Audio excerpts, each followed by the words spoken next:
Reading is to the mind what exercise is to the body. এই কথাষাৰ কৈ গৈছিল জোসেফ এডিসনে আজিৰ পৰা প্ৰায় 3000 বছৰ আগতে। বৰ্তমান মডাৰ্ণ সায়েন্সৰ গৱেষণাত এই কথাষাৰৰ সত্যতা প্ৰমাণিত হৈছে। ব্যায়াম যিদৰে আমাৰ শৰীৰ সুস্থ ৰাখে একেদৰে ভাল কিতাপ পঢ়িও আমাৰ মন সুস্থ আৰু আনন্দিত হৈ পৰে। এখন ভাল কিতাপ আমাৰ মনত সুপ্ত হৈ থকা চেতনাক উদ্বুদ্ধ আৰু জাগ্ৰত কৰে। কিতাপ হৈছে মানুহৰ শ্ৰেষ্ঠ সম্পদ। ইয়াৰ লগত কোনো পাৰ্থিৱ সম্পদক আমি উলিয়াব নোৱাৰি। সময়ৰ কোবাল সোঁতত পাৰ্থিৱ সম্পদ কোনোবা এদিনাখন হয়তো ধ্বংস হৈ যাব পাৰে, কিন্তু এখন ভাল কিতাপ আৰু তাৰ পৰা আহৰণ কৰা জ্ঞান কেতিয়াও নিঃশেষ হৈ নাযায়। আজি 20 জুলাই পঢ়ুৱৈ দিৱস বা ৰিডাৰ্ছ ডে। অসম চৰকাৰৰ ফালৰ পৰা প্ৰথমবাৰৰ বাবে এই ৰিডাৰ্ছ ডে প্ৰতিখন বিদ্যালয়ত উদযাপন কৰাৰ যিটো আঁচনি কৰা হৈছে সেয়া নিশ্চয় আদৰক। ময়ো যিহেতু এতিয়া গৰম বন্ধ চলি আছে, মই ভাবিলোঁ যে অনলাইন মোডত আমাৰ ছাত্ৰ ছাত্ৰীসকলক লৈ ৰিডাৰ্ছ ডেটো পালন কৰিলে কেনেকৈ।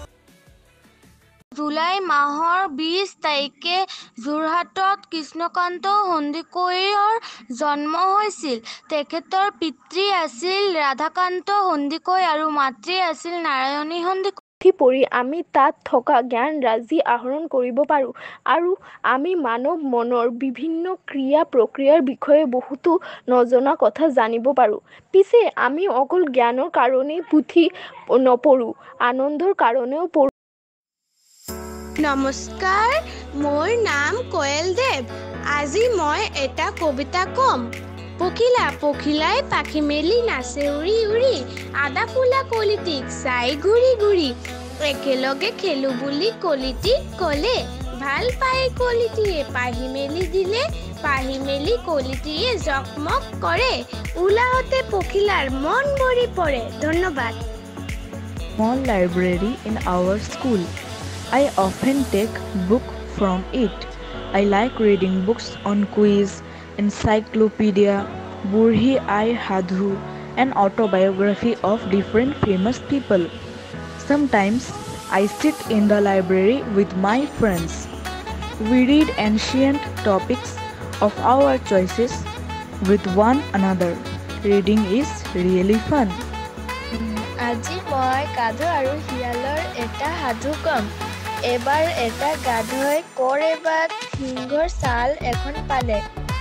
সেইখন পিন্ধি সি সিংহৰ ভাও দি ফুৰিবলৈ ধৰিলে। হাবিৰ জন্তুবোৰেও তাক সঁচা সিংহ বুলি ভয় কৰিছিল, কাৰণ সিংহ হ'ল বনৰ ৰজা। এনেতে এদিন শিয়ালৰ সৈতে গাধটোৰ ভেট। অনলাইন মোডত ৰিডাৰ্ছ ডে উদযাপন কৰিবলৈ পাই আমাৰ ছাত্ৰ ছাত্ৰীসকলৰ মনত বিৰাট ফূৰ্তি।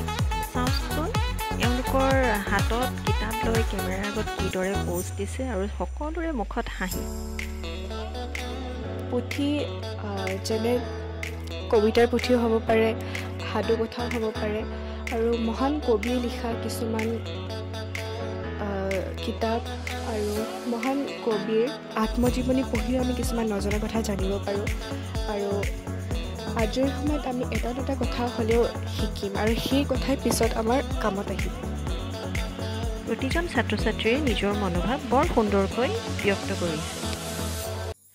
আচলতে কিতাপ পঢ়াৰ যি উপকাৰিতা সেয়া আমি সকলোৱে জানো।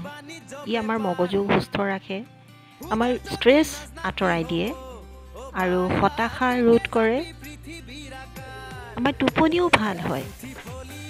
আজিকালি বহুতে টোপনি ভালকৈ যাব নোৱাৰে, আমাৰ ভকেবুলাৰী এক্সপেণ্ড কৰে, আমাৰ কল্পনা শক্তি আগতকৈ বহুত বঢ়াই দিয়ে। কিতাপ পঢ়াৰ প্ৰতি ধাউতি সকলোৰে দিনক দিনে বাঢ়ি যাওক, এই কামনাৰে আজিৰ ভিডিঅ'টো সামৰিছোঁ। ধন্যবাদ।